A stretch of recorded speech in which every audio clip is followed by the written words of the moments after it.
We thought you might like to know that there is an organization in Indiana called A Kid Again, and this organization plans special fun adventures for their participants.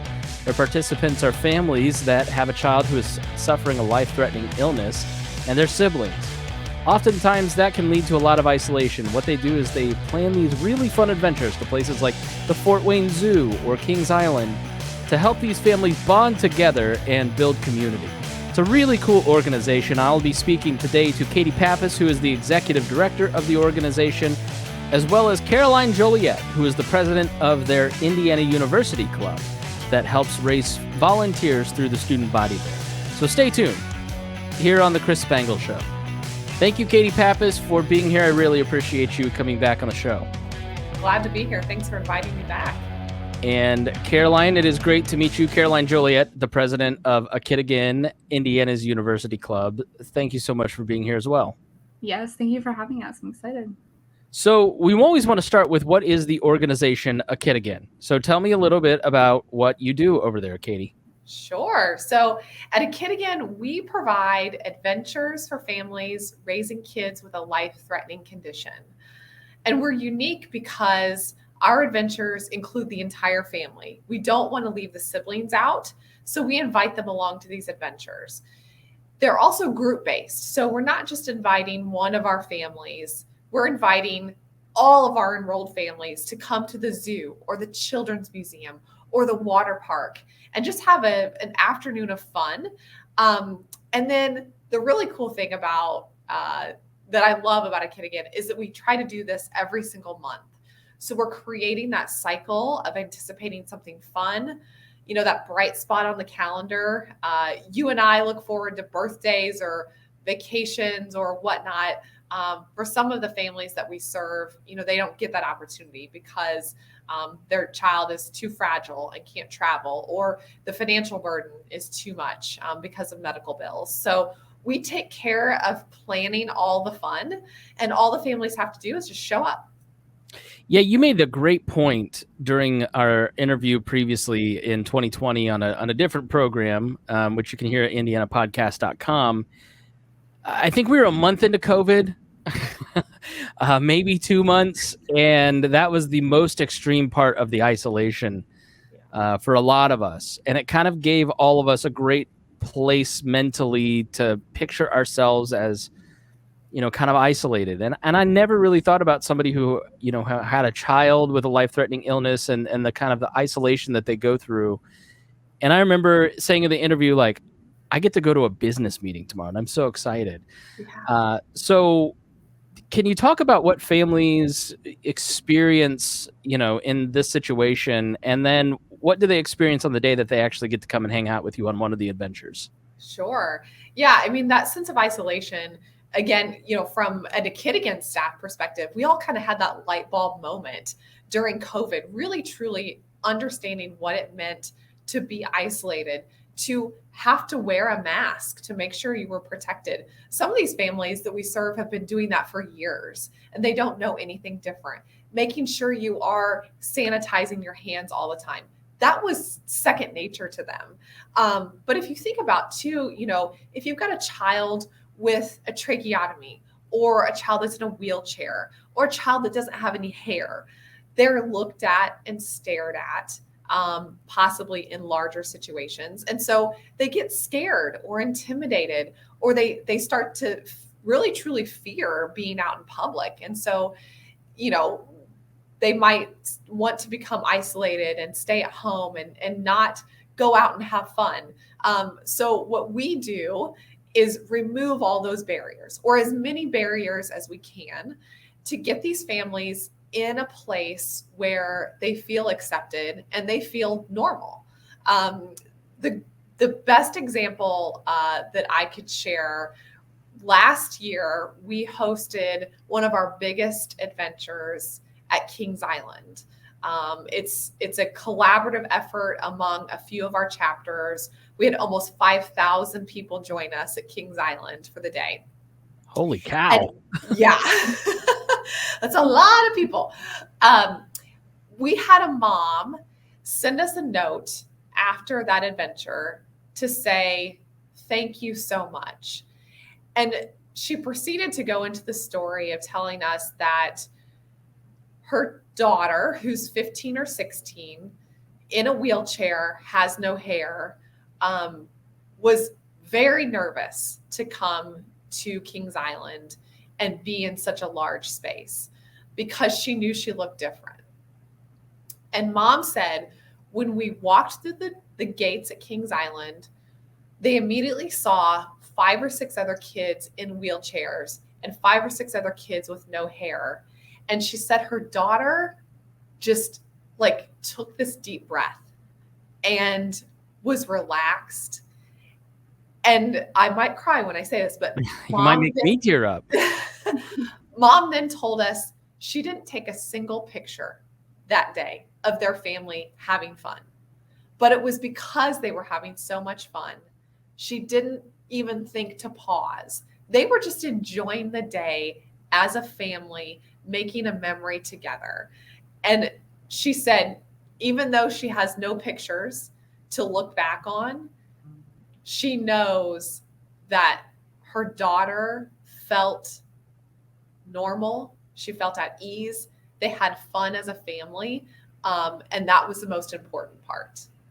And that's what we do at A Kid Again. Yeah, that's fantastic. I mean, are there other examples of community that are experienced in these adventures that just bring people together where they just don't feel alienated anymore, that they feel more connected? Yeah. Because I think one of the coolest things is it's a fun experience where you get to go and you have the added benefit of not feeling different, right? Just feeling like special, like they should. Exactly. And yeah, I mean, our adventures really are designed to help those families connect with one another. We've got a couple little kiddos that they now look for each other at adventures. Aww. Parents look for each other at adventures because, they can talk about things that they might not be able to talk about with their other friends or their other family because they don't really understand. They don't talk about the next treatment that's coming up or the doctor, that they prefer or, whatever. But at A Kid Again, it's a safe space. It's a place where they know everybody kind of understands what you're going through.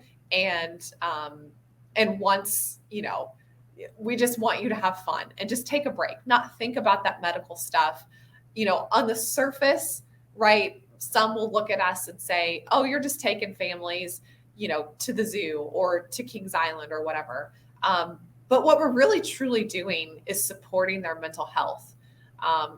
We all know, that conversation is becoming much more prevalent. It's a very important conversation.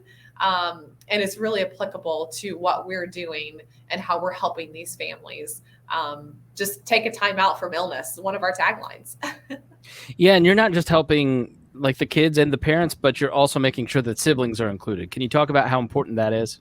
Exactly. Yeah, one of our very first families to enroll, and actually mom now serves on our board. The reason they enrolled with A Kid Again was not because of Cameron and the fact that he had leukemia, which was very important. But the reason they took the step to actually enroll with us is because it meant that their 3 other kids could come along too. And that for her as a mom was really important because she was starting to see in, especially their youngest child, just like some feelings of left out, right? And some behaviors that were the cause of not being able to focus as much on, all of the other kids in the family. So it's really important to A Kid Again that we support the entire family unit as much as we can. So, that's why we include the whole family. So Caroline Joliet, who is the president of the Indiana chapter of Indiana University chapter, excuse me. Katie is the executive director of the Indiana chapter of A Kid Again, which is a national organization. It's a statewide organization. They help anybody and everybody from Indiana. And you actually have a brother. You are a sibling. So can you speak to the importance of being included as a sibling of somebody who your brother has a life-threatening illness?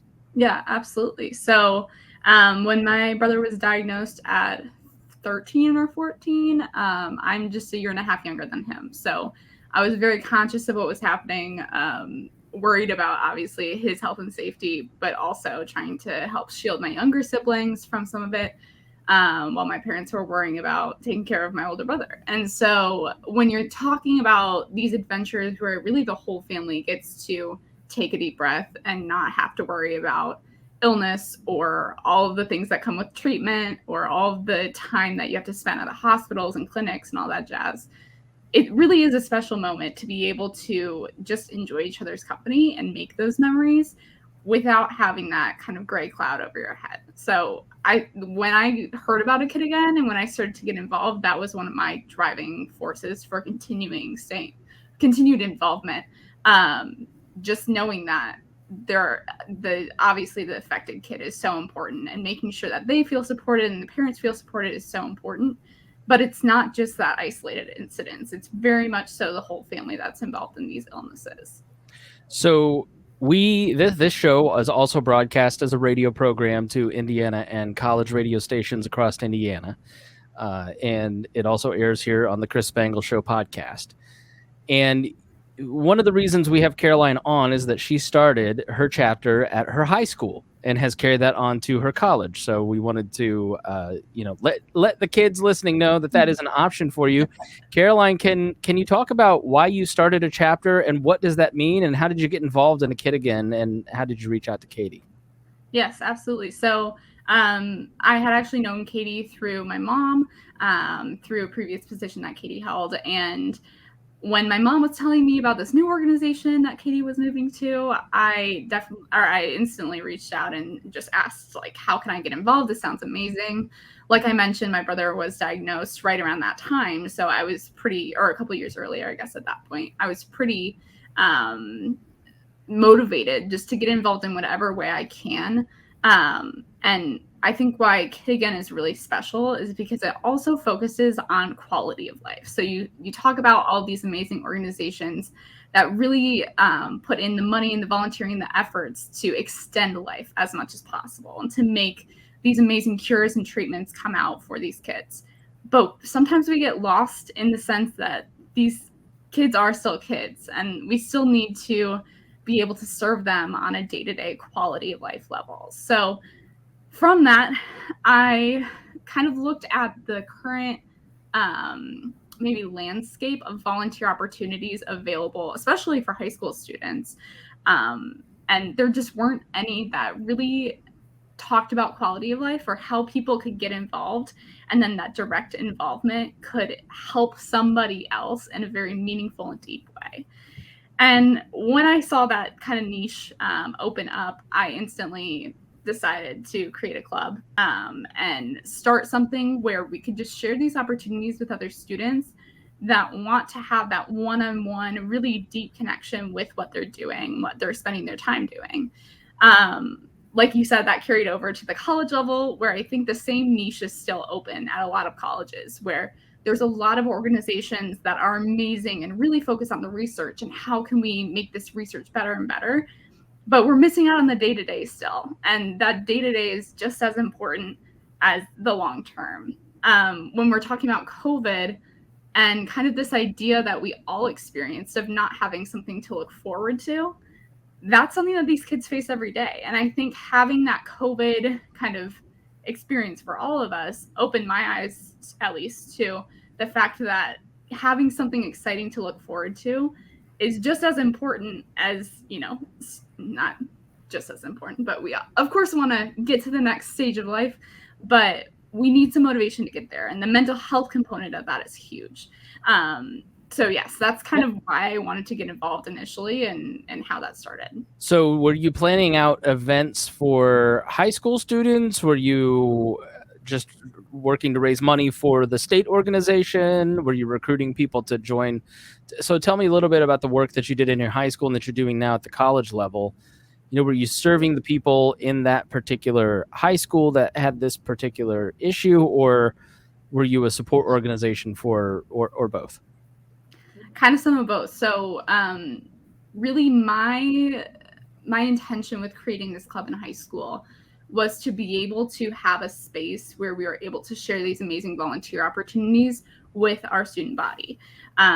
Especially in high school when you aren't able to get certain licenses and things like that, there's not a whole lot you can do, specifically in the medical field, to feel like you're having a really big impact, just because you're normally under 18 and you can't go in hospitals and you can't volunteer or whatever. So that was really important to me right away, is how can we open up opportunities for students who might be younger but still want to be involved in this kind of stuff, to then be able to use their talents and their time to help serve this organization that's making such an impact in the indie community. So can you give us some examples of projects that you might have done at your Yeah, absolutely. high school and that you're doing at IU? Yes. So I started the club my senior year of high school. So we didn't have a super long amount of time to make a big impact, but we were able to get connected to the adventures at the Indiana state level. So we would have volunteers go to those adventures, get involved there.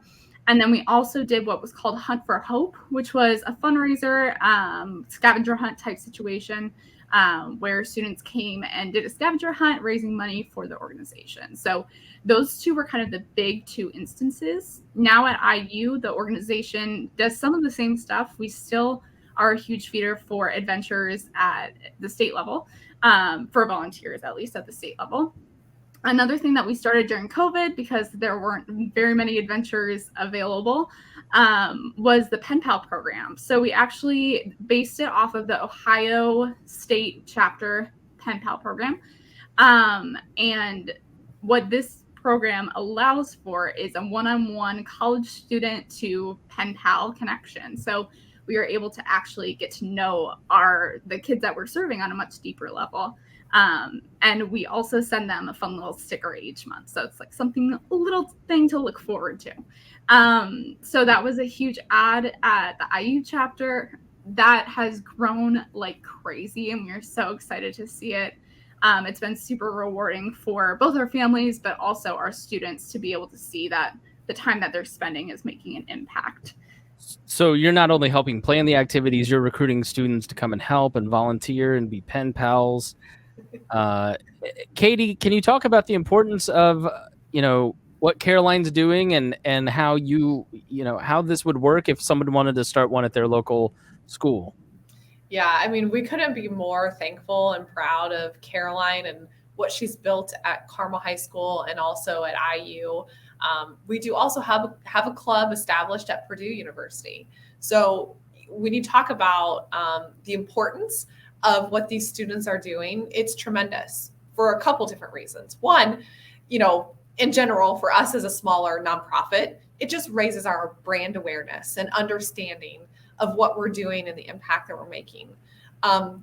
You heard Caroline say, they bring out volunteers, and she kind of downplayed that a little bit because both the Carmel High School Club and the IU Club have fully staffed with volunteers many of our adventures, which means that our families can have even more fun because they don't have to worry about refilling a drink or getting their stuff from their car to the adventure, or figuring out where to go once they get inside the adventure, because these volunteers, these students, are there to help them every step of the way, which is really, really important.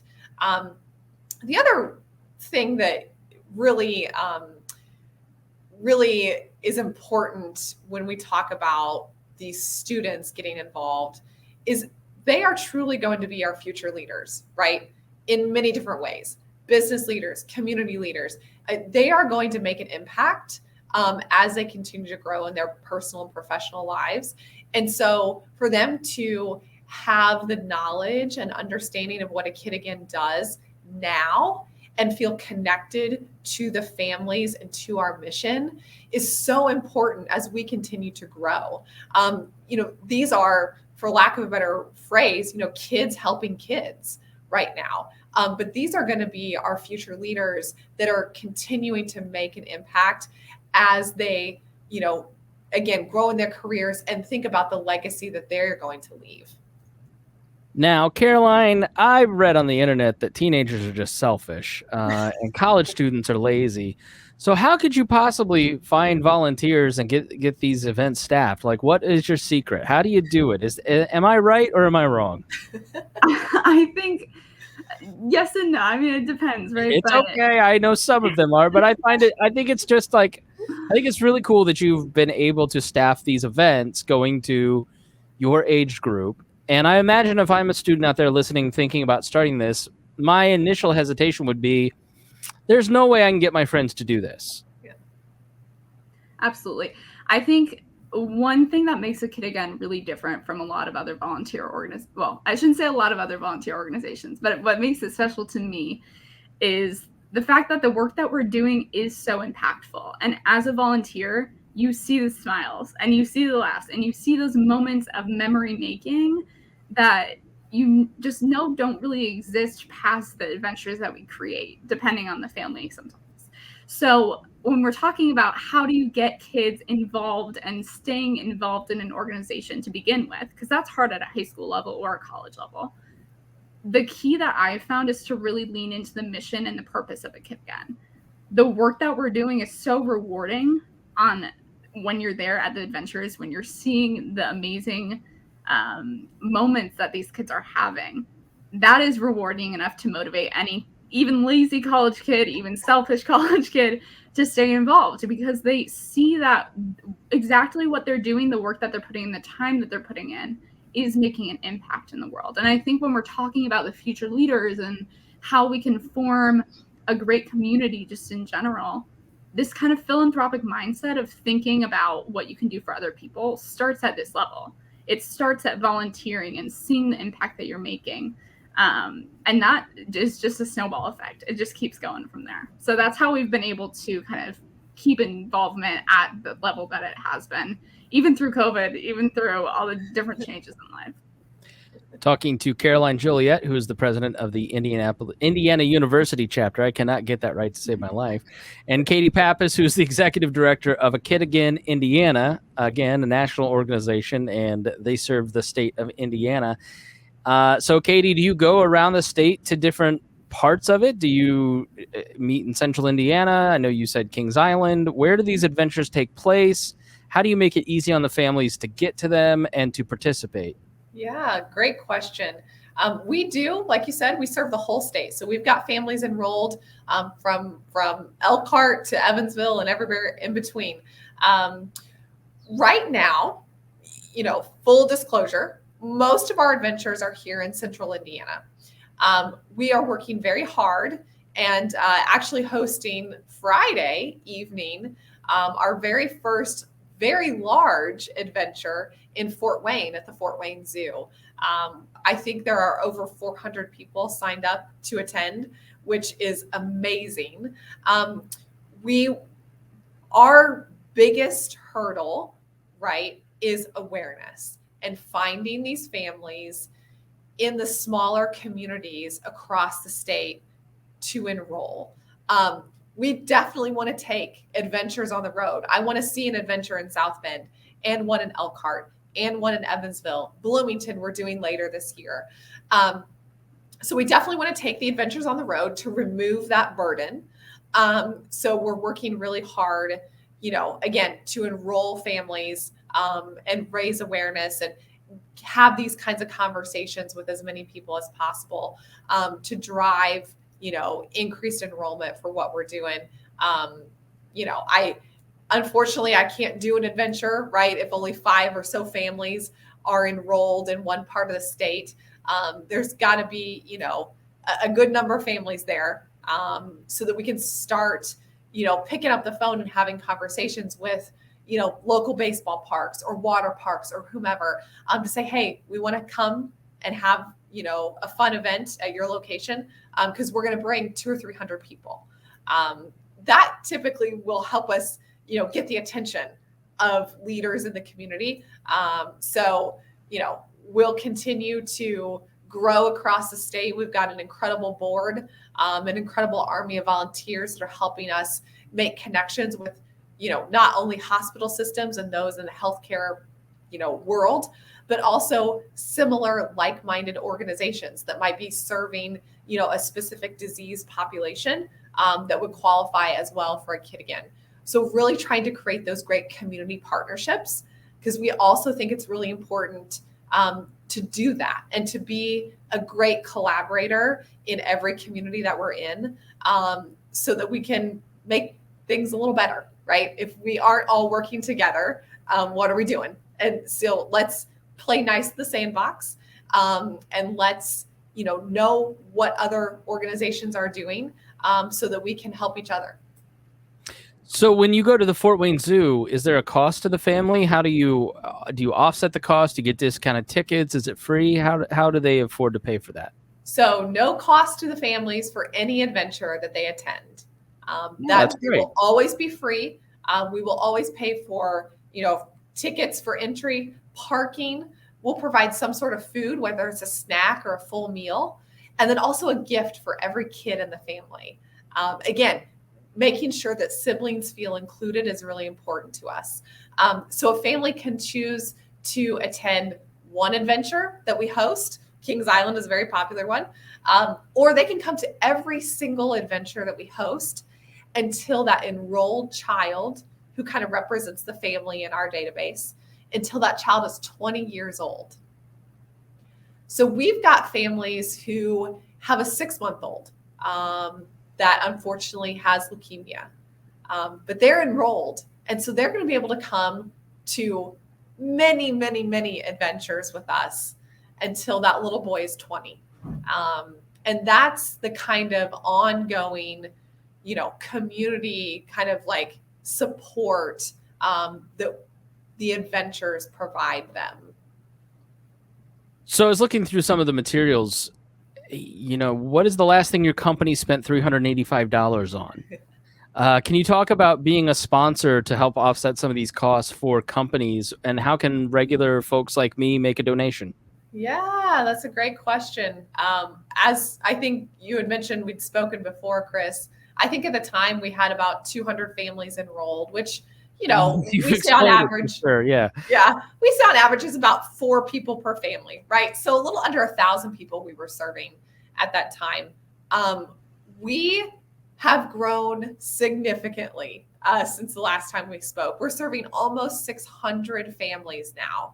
So, we're talking to almost 3,000 families now, or 3,000 people potentially coming to adventures, right? So our costs are going up to provide these fun experiences. So many, many ways to get involved with a kid again, whether it's volunteering at an adventure as our high school and college age students do, to serving on committees, whether that's helping plan an adventure, helping figure out how we're going to bring in revenue, supporting our fundraising events through a sponsorship or a donation or attendance, to companies getting their employees involved, and maybe they, do a project for us, whether it's stuffing envelopes, which is not too fun, but always necessary, to, decorating or creating decorations for adventures or things like that, to all the way to serving on the board. If there are those out there who want, an elevated leadership experience, we've got all kinds of opportunities from that perspective too. So, what I like to do is tell people, visit our website, reach out to us, kidagain.org, and we'll find a place for you. We want to make your experience with a kid again valuable and meaningful for you.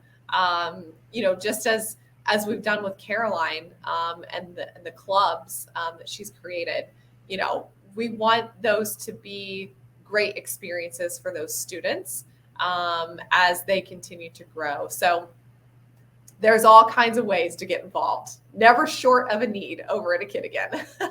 So shameless self-promotion time. How do people get involved? How can they get in touch with you and Caroline? If you feel like you'd like to share them, please go ahead.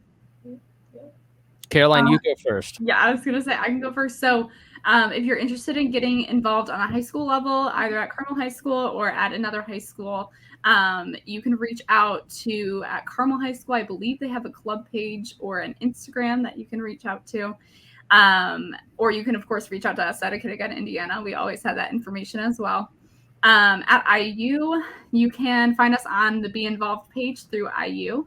And get involved in that way. We are also IU Club at akidagain.org. If you have any other specific questions for me, we would love to see you guys out and getting involved in our organization. Katie? Yeah. So again, akidagain.org, check us out. There's a volunteer tab up there. There's a donate tab. If you are interested in having a conversation with me, I'm more than happy to sit down. So Indiana chapter at akidagain.org is the best place to reach me. But yeah, we're so excited to see the growth that A Kid Again has had over the past 4 years since we've been here in Indiana, and can't wait to serve even more families, because we know there are at least 10,000 families in Indiana that would qualify for our program. So we're just scratching the surface. It's an exciting time to be a part of what we're doing, because there's just so much opportunity for creativity and growth, thinking outside the box, and really truly making, as Caroline said, an impact on the lives of, for some of us, our neighbors in our backyards. So just would love to see more people get involved and reach out. And again, akidagain.org. All right. Thank you both so much for joining me. Awesome. Thanks for having us.